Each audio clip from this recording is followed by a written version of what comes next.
Цели 2 години борба за животот на секој пациент. Се бараше кревет повеќе. Болничките возила едно по едно се редеа пред влезот на клиниката. Зградата постојано полна, а модуларната болница за неколку дена исто така. Но инфективна сега ќе ги затвори вратите. Персоналот ќе се одмора, а објектот ќе биде дезинфициран, стерилизиран и реновиран.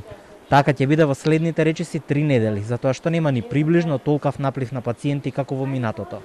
Ќе биде добро да сите ние и малку земеме душа, што вика нашиот народ, но она што е главно е да ја комплетно подготвиме клиниката, не парцијално, туку комплетно да ја подготвиме клиниката за еден евентуален нов бран кој не можеме да можностите не можеме да ги игнорираме, напротив, мораме да бидеме комплетно подготвени за отпочнување и на почекување на пациенти.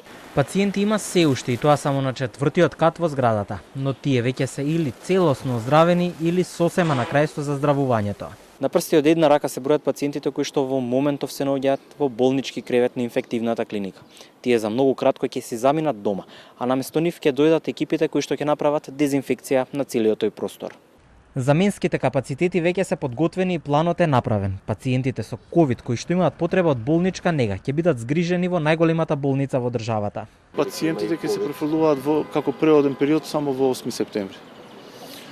Нели нормално ние стоиме на располагање за секој наплив евентуален на пациенти, ТБЦ во спремна состојба. Персоналот на инфективно утре заминува на одмор. Тие повторно ќе се вратат со скафандери и целосна заштитна опрема на 3 мај.